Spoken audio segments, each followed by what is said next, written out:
Hi and welcome to Linus Napoleonic Shipyard. Today we are doing another one of those deep dives. We're going to dive into some of the tactics used for the smaller ships, so the smaller rated ships and the unrated ships in the Napoleonic War and also the French Revolutionary Wars. It's like how the tactics develops. We're going to do some deep dives on specific examples and how it plays into the war games we play. So when we're thinking about Napoleonic naval warfare, and most of us probably envision these large ships of the line battles, hulking 2 or 3 decked 74s or maybe 100-gun ships. But as potent as these Leviathans were, there were quite few, and often they ventured out just in small numbers or in the larger lines.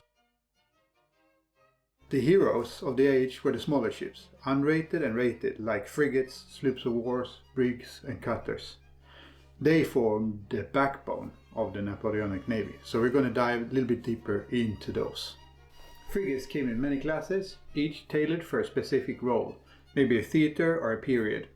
By the height of the Napoleonic Wars, however, the frigate had become and evolved into a powerful, independent warship, fast, long-ranged and deadly at close quarters, thanks to the carronades that many carried.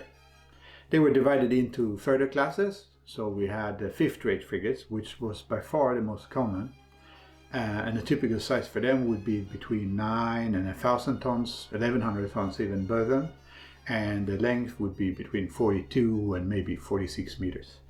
Would carry between 32 and 44 guns. And by the latter parts of the Napoleonic Wars, this could typically be 18-pounder long guns on the main deck, and then carronades above that, maybe 32-pounders. An example of this type would be HMS Shannon, which was a leader-class frigate, and she fought and captured the American frigate Chesapeake, of similar size, in 1813, and this was during the War of 1812. Thanks in large part due to intense crew gunnery training by Captain Brooke of that frigate. Sixth-rate frigates were smaller frigates, between 600 and 800 tons usually, maybe with a length of between 38 and 41 meters.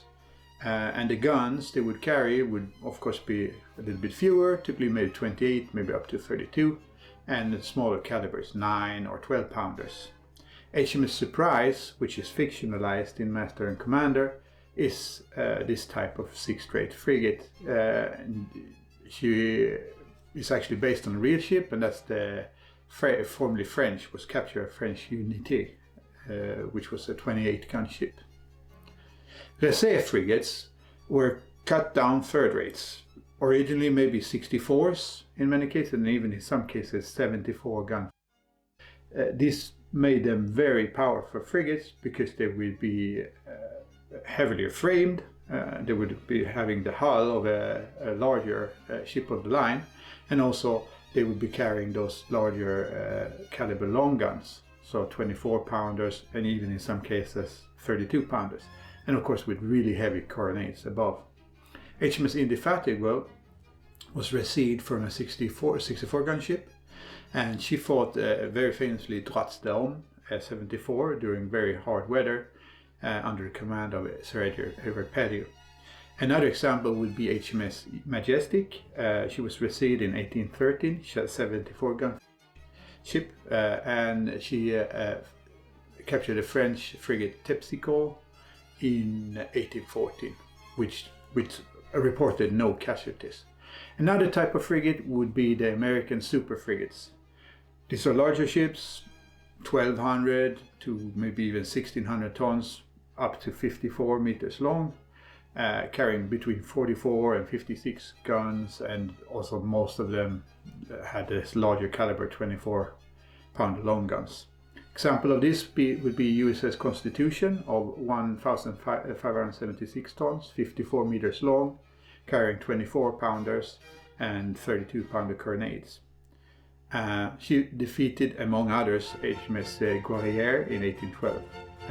Another example would be Endymion, which was HMS Endymion was a response to the American super-frigates. She would also carry 24-pounder long guns. French frigates were usually a little bit sleeker, known for a sleeker hull, which gave them a high speed usually. An example of a French ship would be Razée, which was captured by the British and later recommissioned as HMS Razée. So sleeker hull, a little bit faster usually, also taller masts, usually probably more sail. Another HMS Immortalité, which was captured from the French in 1798 and retained her French lines and served in the Shannon fleet. This was very common. The British captured a lot of French frigates and they usually had a good reputation in the Navy. Famous quote for Nelson would be, "If I were to die this moment, want of frigates would be found engraved in my heart." So that's a very famous quote by Nelson there. A step below the frigates were the first class of unrated ships. So this would typically not be commanded by a post captain, but by a lieutenant, an officer. So this would be the sloops of war and the corvettes. Slightly smaller than a sixth-rate frigate, maybe around 500 to 600 tons. And a length of approximately maybe between 30 to 36 meters, so slightly shorter. They did have 3 masts, so they were 3-masted square riggers, just like the larger frigates. And an armament would be maybe 16 to 20 guns, and this would often be a mix of carronades and long guns. A crew, the crew is slightly smaller than a sixth-rate as well, maybe 120 to 160 men. So quite a small crew on this smaller sloops of war. Very important ship, also in the promotion of captains. So if you were a captain of a sloop of war, a lieutenant, then next step would be posted to a post ship, like a sixth-rate or a fifth-rate. So they filled the gap between those smaller ships, maybe the brigs and the cutters and so on, and the frigates. They had a lower freeboard and lighter hull than the rated ships, making them more agile but also less robust in high seas. Maybe a typical mission for something like this would be anti-privateer patrols, harbor defense, coastal raids, and fleet message delivery.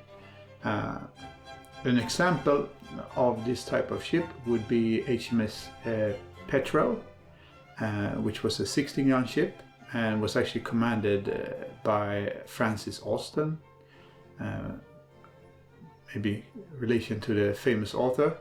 And she captured 3 French ships under fire from shore batteries in 1800 and didn't suffer a single casualty. So maybe showing the speed and agility of the class. French corvettes of similar size operated on many of the same principles. So independence, economy, and fast, aggressive cruising. So maybe not the most common type of the unrated ships for sure. That would be the brigs, which we are going to talk about next. Brigs were a step smaller than these sloops of war usually. Some of the smaller ones like HMS Speedy, maybe displacing only a few hundred tons, maybe up to I don't know, maybe 500 tons, some of them. 23 to 26 meters in length and square rigged, but with just 2 masts. So this was the usual thing with these brigs, just 2 masts, and there were quite a bit of a mainstay, usually commanded by an officer, a lieutenant, and armed with 10 to maybe 20 guns. In the British case, mostly carronades for the later ones, like the Courier class of brig. And this made their broadside quite powerful at close range.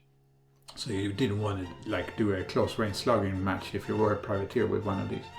Crew, maybe from 70 up to 120. They were, of course, cheaper than the larger post ships and could be commanded by a lower rank officer, being unrated. They were, in some cases, a little bit more expendable than larger ships, and of course, very fast. Like, you could call them the Navy's maybe tactical hounds or something. Fast pursuit, could outmaneuver a heavier opponent, and we have examples of this in history, where we have the example like the one I worked on a diorama recently of the HMS Speedy facing El Gamo. Speedy was a very small brig, just 207 tons burden and 23, almost 24 meters long.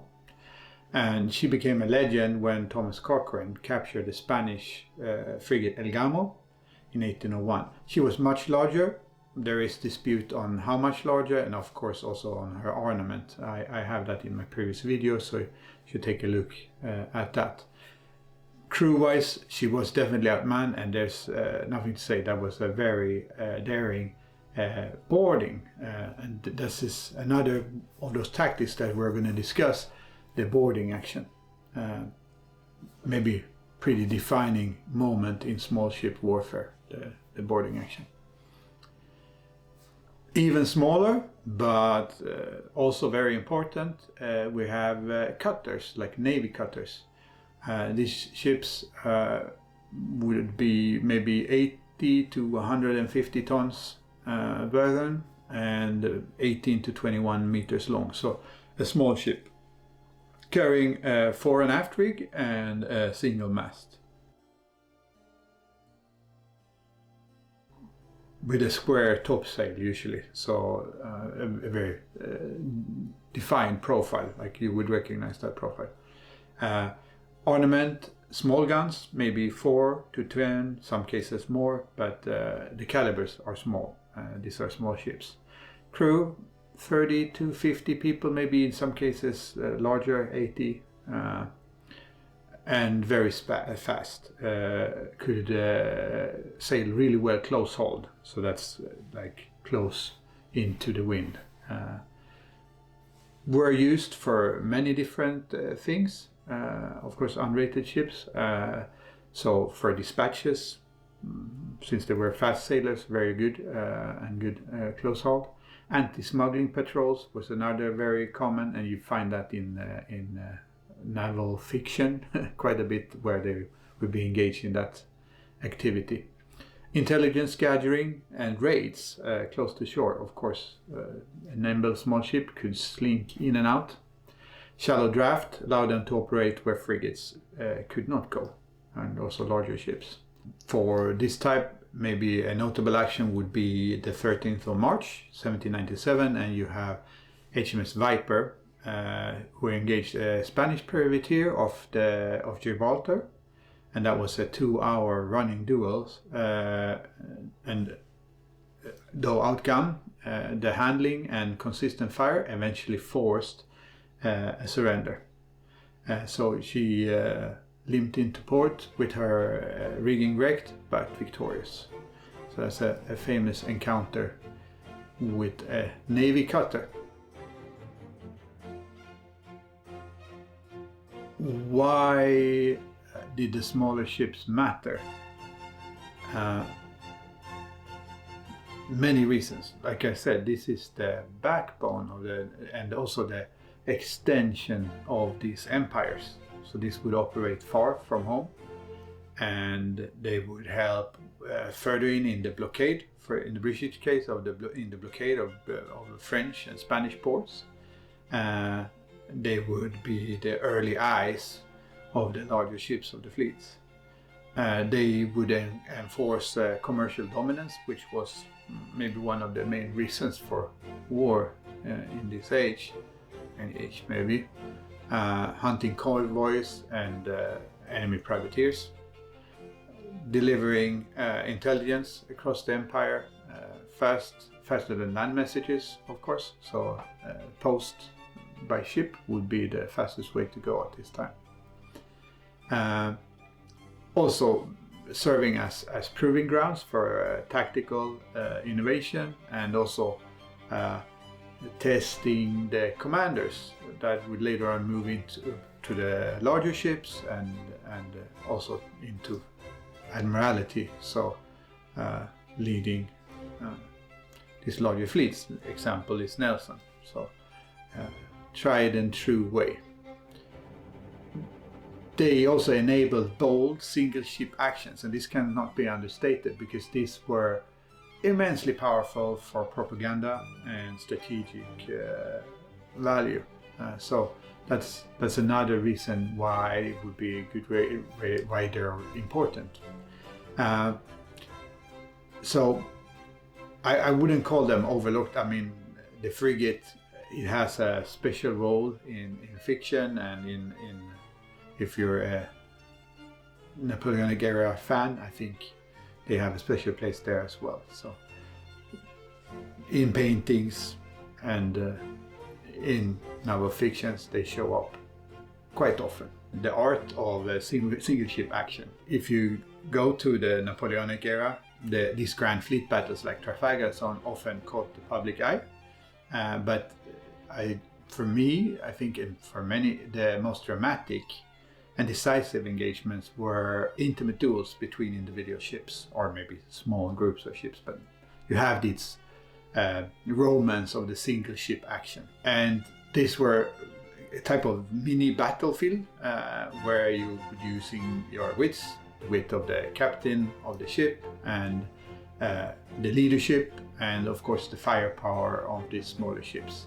Morale alone could tip the balance in this smaller engagement. So we're going to go through a couple of examples, and we're going to start out with one that I've talked about a lot recently, and that's because I built that diorama. I really recommend you take a peek at that video if you haven't.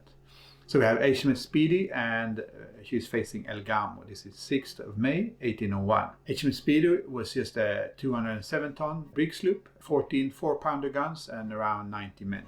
And she faced the sailback frigate El Gamo. We have different opinions on how big it really was, but it did carry a large crew, maybe around 220 men.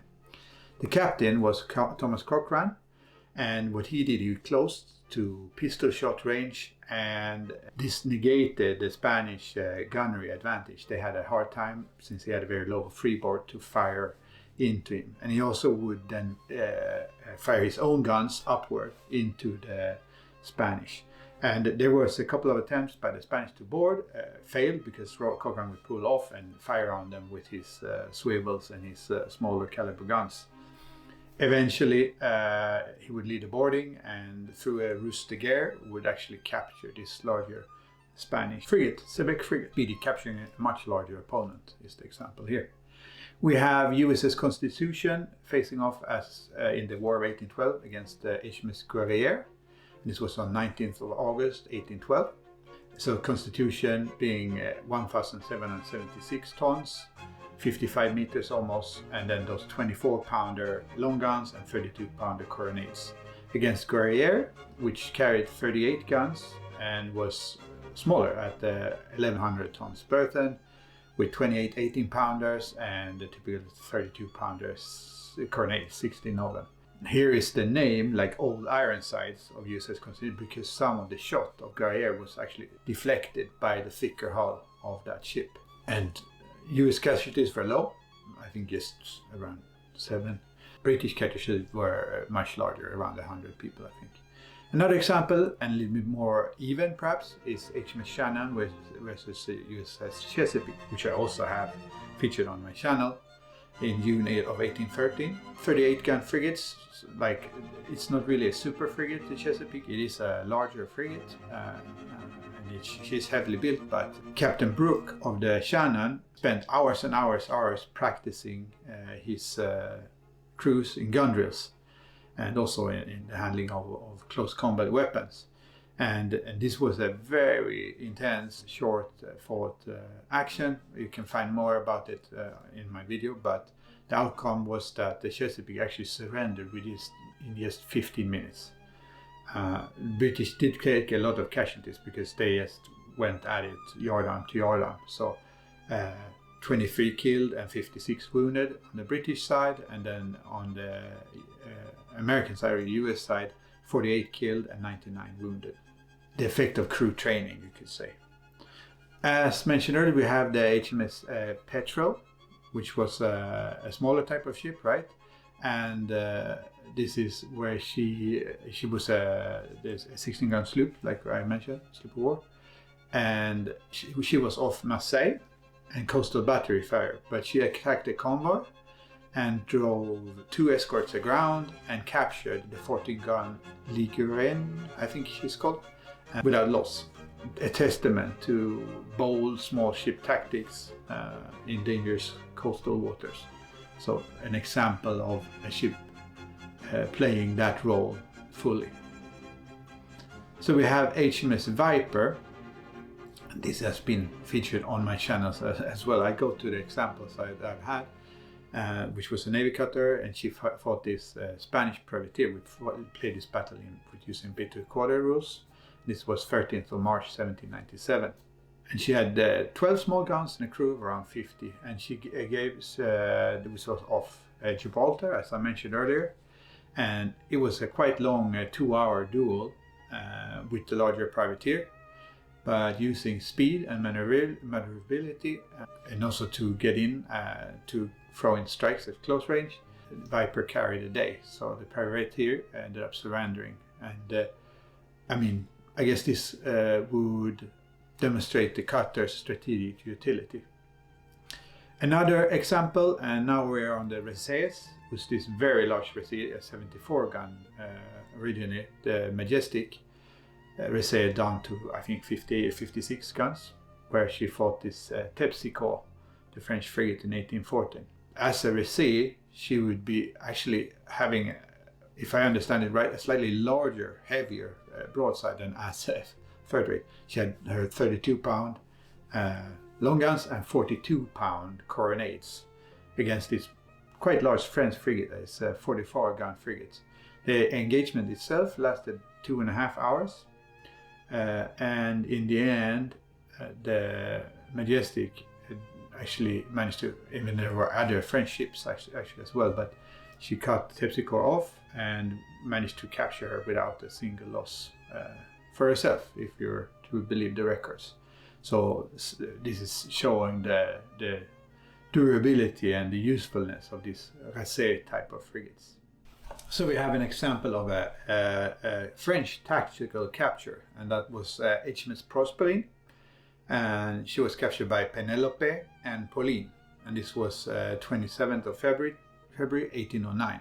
The British ship was, as I said, HMS Proserpine, and then we had the 2 French frigates, Penelope and Pauline. And here we have an example, like in many of the others, of the use of false flag.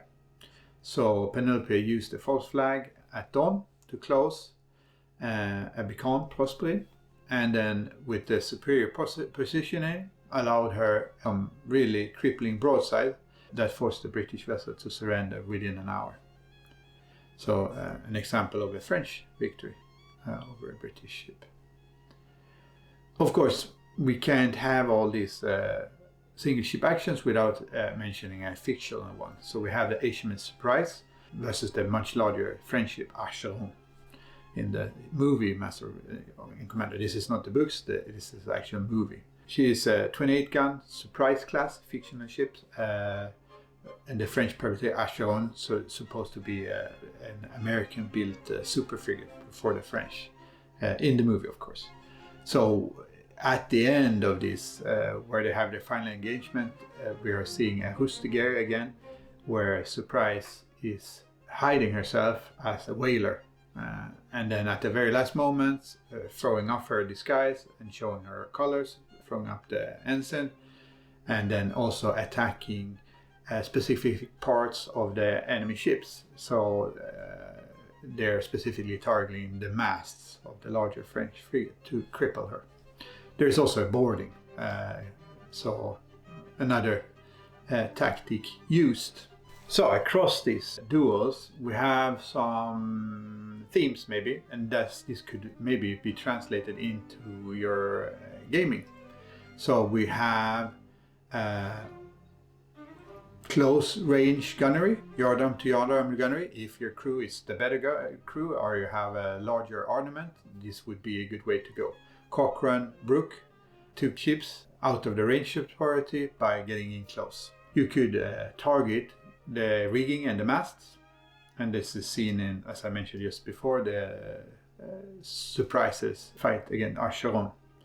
But also in many historical encounters you will have the rigging in tatters, and this doesn't allow the opponent to really maneuver. Of course you have Pellew on Indefatigable and Cochrane often levering boarding as a tactic after gunnery. So and this is very decisive. Boarding would end the fight, right? You would capture the opponent's deck. False flag is another tactic, quite common. You see the example of Cochrane and Speedy. And of course using weather gauge. So the wind is all prevailing, allowing you to maneuver and you to have the decision. And I love in our war games when this comes into play. So actually having the weather gauge is everything, because that's your initiative. Yeah.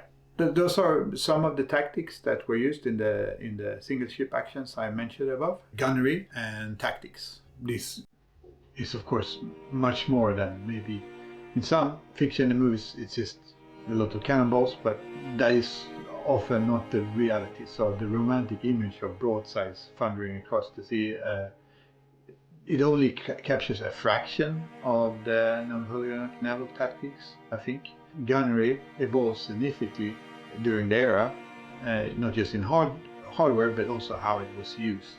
A traditional naval battle relied on volume and weight of fire.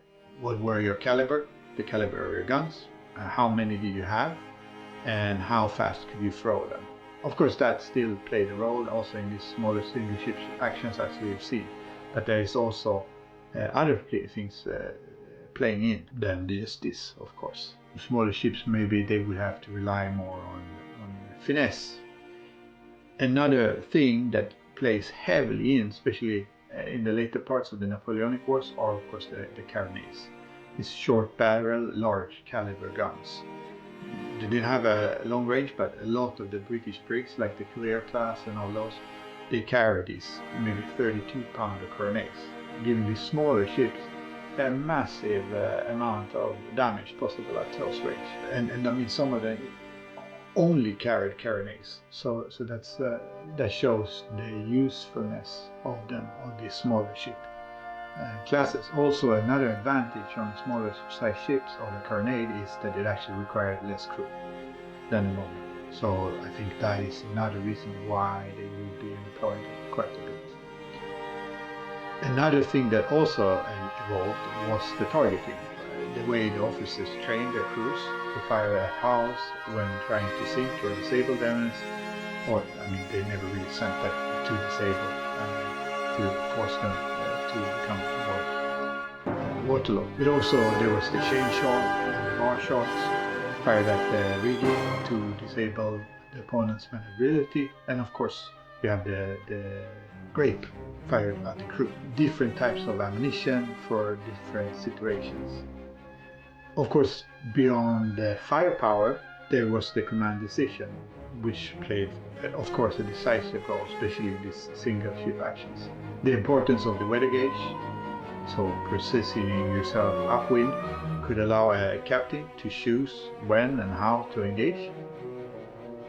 Tactics like a false flag, hiding your actual size with clever ruses, and signaling deception were common tools that were used by many of these clever captains, like Cochrane and Pellew, and of course Aubrey in the fiction. So these Napoleonic single ship actions were won by firepower alone, but used the wind, the guns, and the crew the best way. So who had the best trained crew, who had the most modern guns, and who had the best ID in command. So we're going to move into how you can apply all this to your wargaming, or how I try to apply it to mine. We play mostly, I've tried We've tried many different types, but mostly what we end up playing is Black Seas by wargames, and of course this older 1980 beat to quarters by, at the time, Command Perspectives. But so those are the two that we are mainly using. And this naval wargaming, it allows us to explore the decisions, the tactics, and the constraints of the era with miniature fleets. So this is what makes it so fun. Huh? Two of the most popular systems, like I mentioned, would be Black Seas by wargames that we use, and also beat quarters then. Complementary to each other, I find. They work a little bit different, and I'm going to go into how we can hook this into the tactics. So in Black Seas, gameplay is emphasized by the weather gauge, you have to say, and maneuver, and also Razée. It's a system that allows you to play larger battles without taking too long time. But the weather gauge would decide who goes first, right? And this is very important. So already here we have your tactics or the positioning playing a large role into your initiative. A line that has the weather gauge has also the initiative. Of course, using the different caliber of guns and also the different type of shot, because you could in Black Seas load different type of shot, and this can also be very decisive. So what you use when. It also encourages, I feel, cinematic play. I mean, you can get these really large engagements replayed, even up to Trafalgar size. But you also get a lot of, you can explore different size of actions. Like we have our Mediterranean campaign running. We haven't played because it's hard to get everyone together, but at some point we're going to finish it up, and I'm going to release it. I don't want to release it until it's played through, but so it takes a bit longer. But in that one we're exploring a lot of different tactical situations. I think Black Seas allows you to explore that in a really good way. I as usual recommend this quick reference sheet and house rules that were done by Modeler Phil with our additions.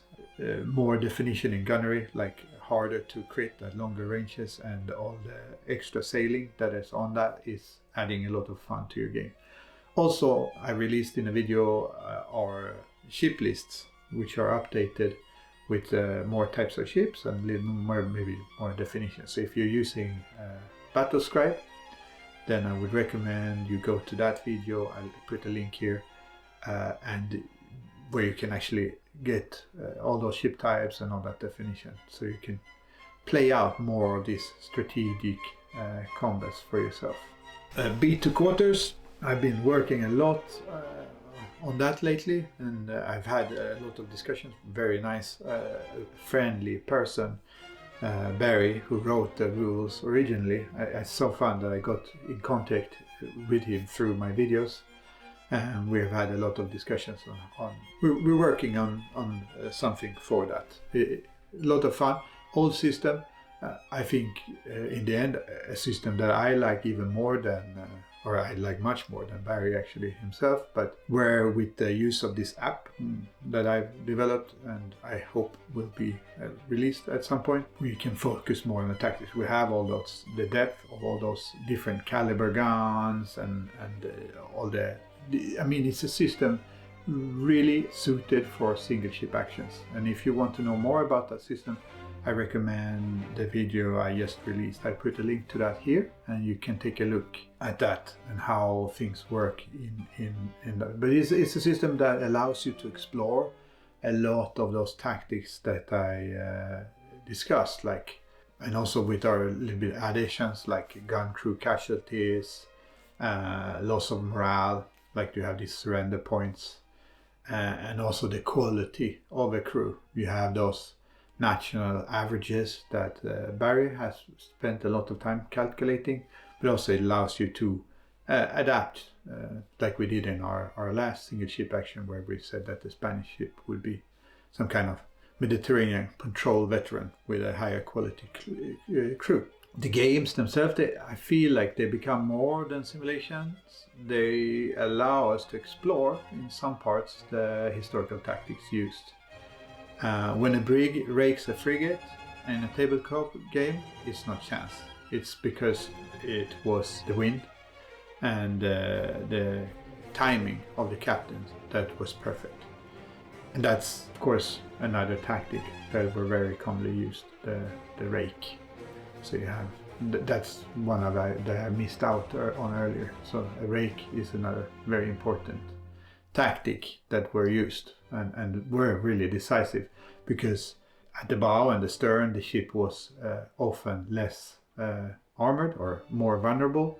So firing through the opponent's stern galleries would allow you to rake all along his gun deck, creating a large amount of casualties. So this was a very sought after outcome in many of these fights, and you have it again in the fictional duel. If you want to see it in action, where I recommend watching the movie Master and Commander, where you have Surprise raking the Archon in the end duel there. We have this all wrapped up and into our war games, and we're still it's still a lot of fiction is being released about this era, where you can read about this type of actions.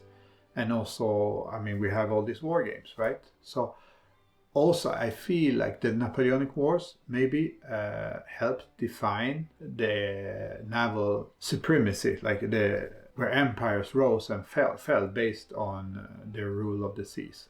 This, of course, started much earlier, maybe in the 1700s or even the 1600s, but it came to its peak during the Napoleonic Wars. Also, the development of the command philosophies that were forged in this period were moving on and moved up maybe on to a naval doctrine of our modern age. Came very quickly, and there was a lot of confusion in this passage. If you know the naval historian Drakinifel's channel, you can find a lot about that on his channel. But I feel a lot of the tactics used later on were some way defined or maybe invented during this earlier age. The frigate, the Age of Sail frigate, evolved into cruiser and cruiser tactics.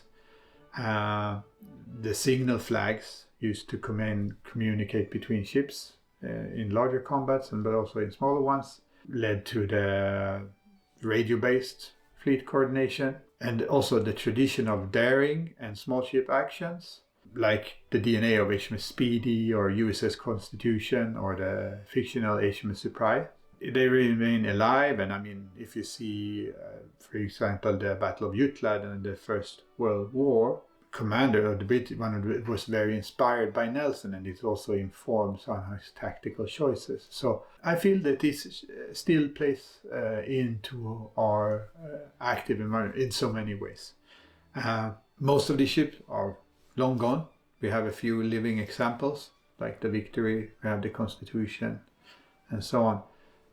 But through our war games and through the fiction, we can still explore all this. We can explore the way these combats were fought. So I hope this video gave you some ideas or some hooks and some connections to the actual history behind the tactics that we use and the games that we choose to play, and also a little bit deeper dive into the single ship action, which is by far my own favorite part, as you might see on the channel, of the Napoleonic era sea warfare. That was all for this one. I am not sure what's the next one. I'm working on a few different at the same time. I'm painting some of my World War II ships, and that might be the next one. Or maybe I'm working on a diorama, or actually a combination of diorama and game pieces, and that's the fictional Surprise and the Shannon. And now I'm also making a new flagship for my fleet, because I ended up selling my Turner version of the HMS Victory after the 1805 refit, and so I'm trying to actually build this, and I made a little bit of an unboxing on that, the kit in 1/700 scale of the HMS Victory that I'm building. So maybe that's going to be the next one. We'll see. Until then, I wish you all fair winds.